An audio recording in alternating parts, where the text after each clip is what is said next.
everyone's always welcome to the Thunderdome. This is Tennis New York Giants Straight Talk, powered by Online Big Blue LLC. Want to talk about the rookies and coming into camp. And, of course, our favorite rookie, well, Chippy, my neighbor, who has signed his rookie deal. 4 years, $29.2 million. Well, that's a lot of cabbage.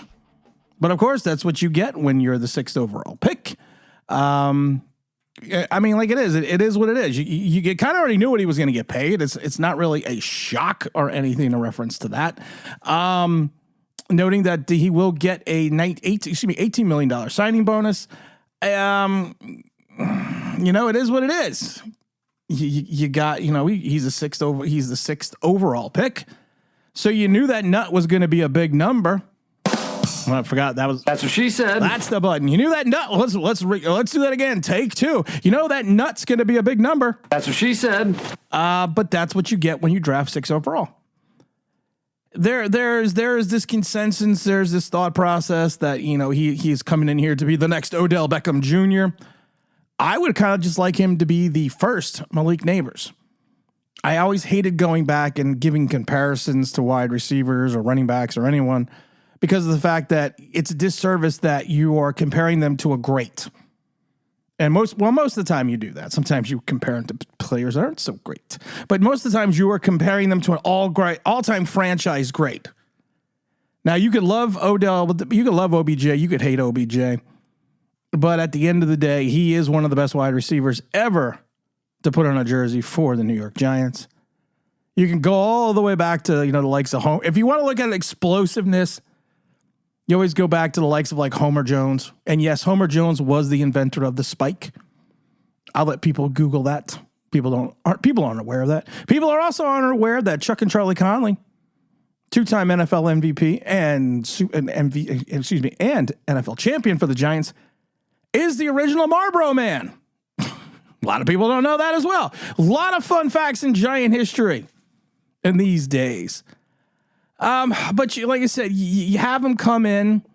The rookies are going to practice for about 75 minutes on Friday and again on Saturday. It's not going to be anywhere near full speed. There's really nothing to report, except if you're a beat writer there. If you are a content creator or you're someone else, there's nothing to report, because this isn't even going to be close to a full speed workout. This is going to be like half of a half speed workout.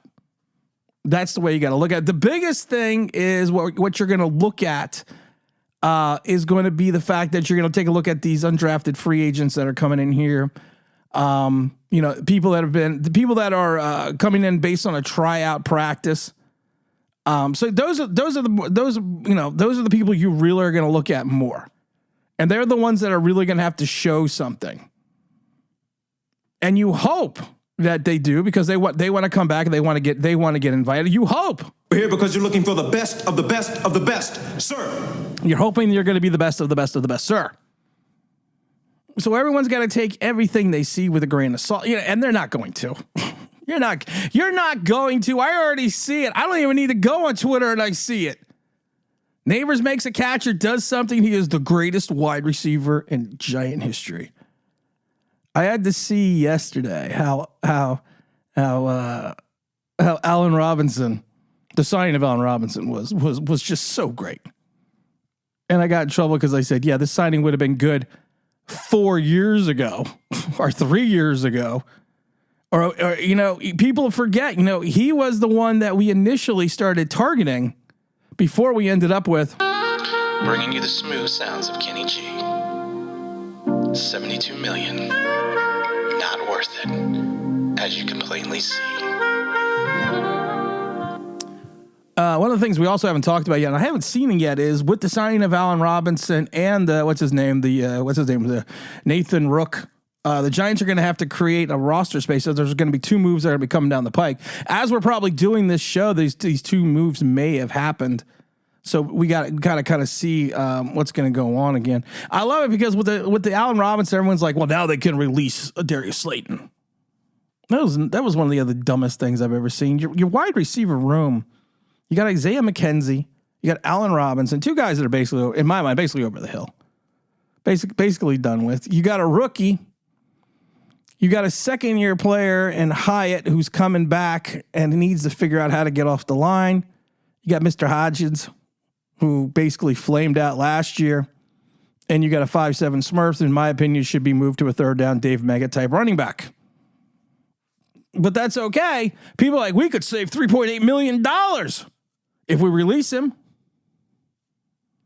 Or they could save almost $6 million if they find a trade partner.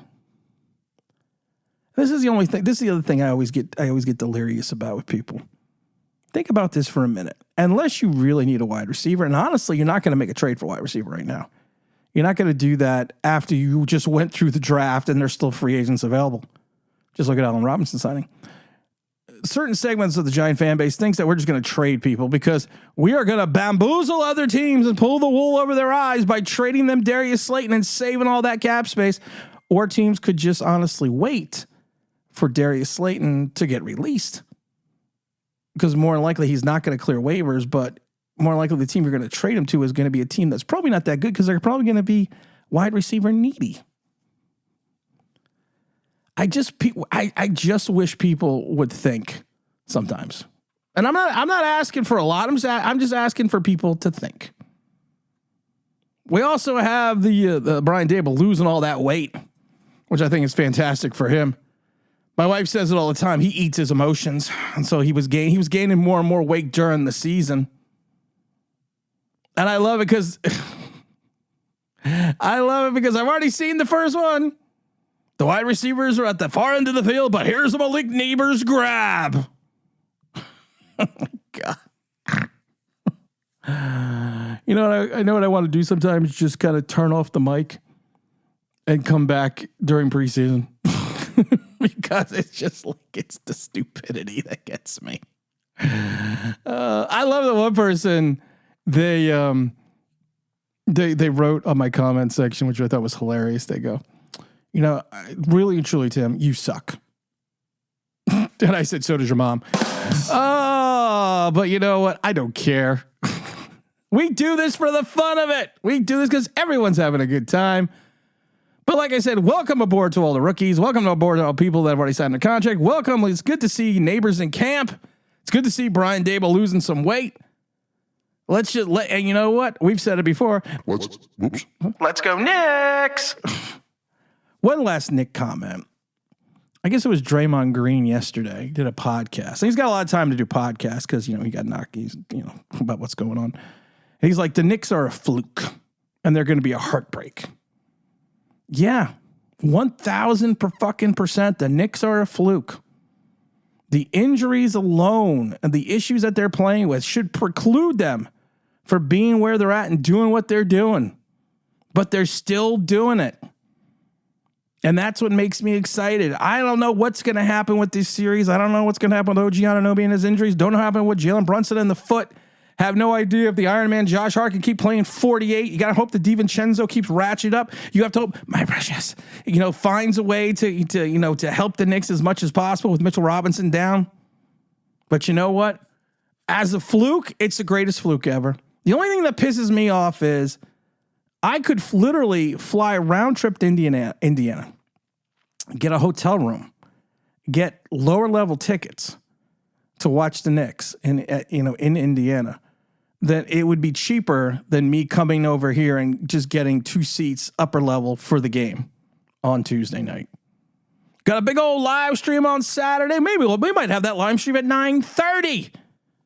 So we can talk a little bit. Let's give them something to talk about. So we can talk a little bit more because, of course, Sunday is Mother's Day. And as always, don't forget to like, don't forget to subscribe, don't forget to ring that bell because you want to know why. That'll be awesome.